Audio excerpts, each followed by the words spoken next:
Heyo, my Planet Coaster friends, Johnny5 Alive here, and welcome back to another episode of Coaster Spotlight. And in today's video, we're going to be looking at Day and Night Steampunk Coaster Blueprint created by MAD. So stay tuned, and let's check it out.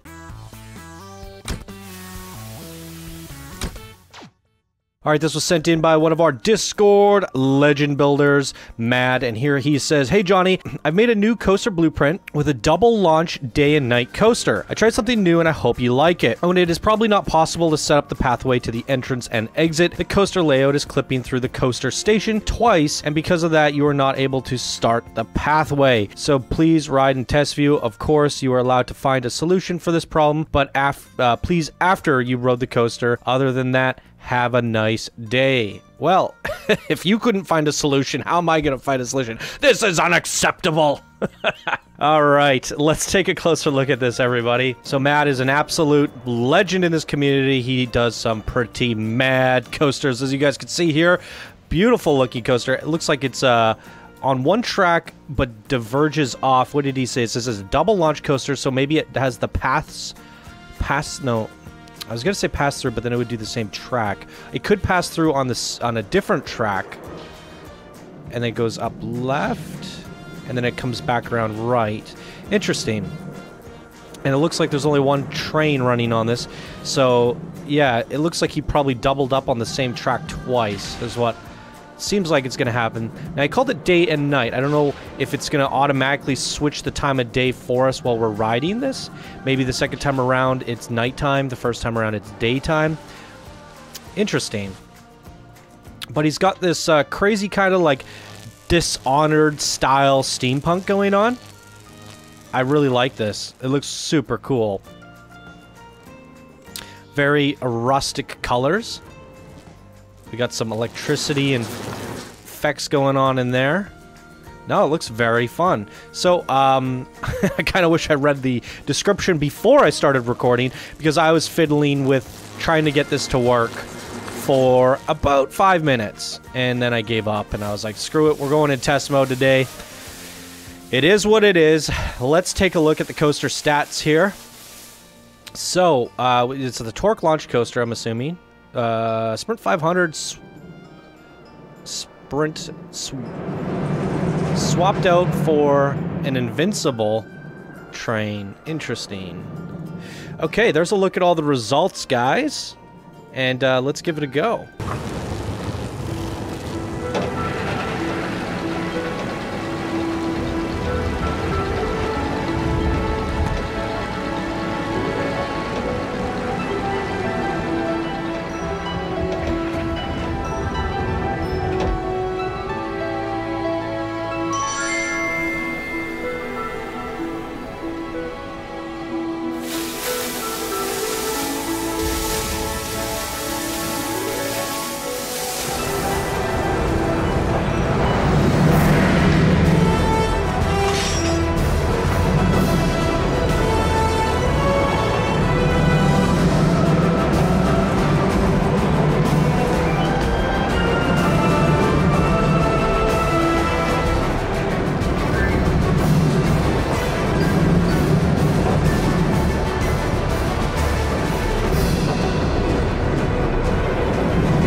Very clever.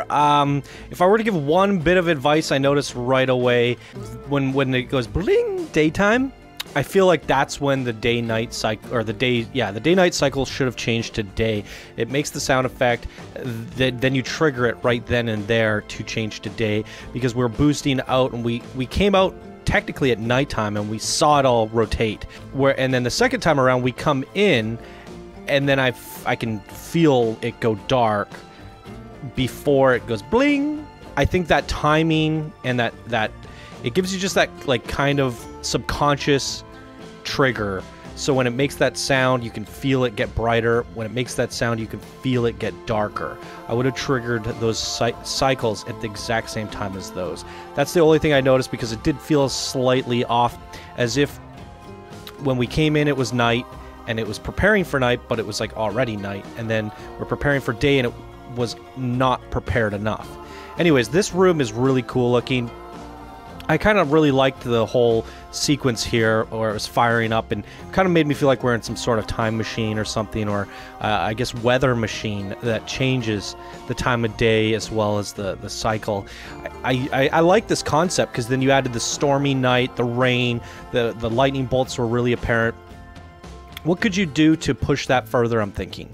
I guess it would depend on your terrain and whether it's a blueprint or not. Now, Mad, you're really good at these parks, and I've been craving a park from you lately. So maybe this concept could play into one of your next parks, because I feel like you could push this a lot further. The water effects don't show up as good at night, so you would use those at daytime. So maybe a coaster that cruises around and tidal waves are splashing over you, and you're kind of going up the shores or the cliff edges of a very rocky, thunderous, what do you call it, cliff edge near the water. You have like animals and animatronics and different things that you can really see at daytime, and then at nighttime you can play on those stormy effects again and just push it a lot further. Is there any other ideas that you could come up with? I mean, weather effects, definitely, and then you could play around with locations. I mean, I think this is really cool, not just playing off of day and night, but then, you know, you go back into a station and it's like, now we're changing to a volcanic region. Then you go out and boom, you're in this volcanic region, and when you come back in, it gives you the illusion that you're coming back into the same station, but it just so happens to be in a different location. That way when you burst out the back, it's like boom, Jurassic period, and you're in some adventure jungle. I really like this. It's cool, and I think this is the beginning of what could be pushed to something even more special. But hats off to you, because this is really clever. I like it, and I like it so much that I want to see more of it, and it's got me thinking creatively of how else could you play with this. It's neat. Okay, so we can't really check it out day and night, but we could check it out in different perspectives. We can't really go back of the train, so we're pretty much left to cinematic at this point. I'll see if I can find something else, though.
right. I think that chase view ended up working out to be the best. You really got a sense of how gentle and smooth this coaster experience is. And on the second run at night, it definitely felt a lot more fast and furious. So really good pacing between the two kind of like themes.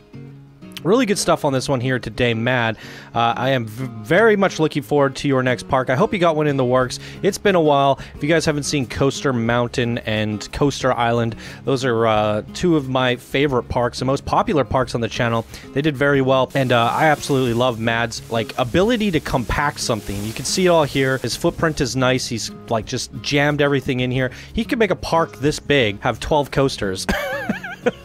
And I've been waiting for that. I've been missing it. It's probably been about a year since we've seen a park from you. So I'd love to see what you can come up with. And I think in the last park spotlight, I did suggest that you should do a alpine snowy park. So maybe now you can have a little play with that new bobsled coaster. Throw that in the mix. I would love to still see that coaster on the top of a mountain from you, a snowy mountain. That'd be very, very fun. All right, boom. There you guys go. That's going to do it for this episode of Coaster Spotlight. Thank you guys so much for watching. If you enjoyed, please be sure to smash that like button. If you're new to the channel, subscribe for more daily Planet Coaster videos. And if you guys enjoy the show and everything I do on the channel, be sure to check out my Patreon page. Your support allows me to continue making these videos for this wonderful community. All right, everyone. Thank you so much for watching, and I hope you all have a wonderful day, and I'll see you in the next video.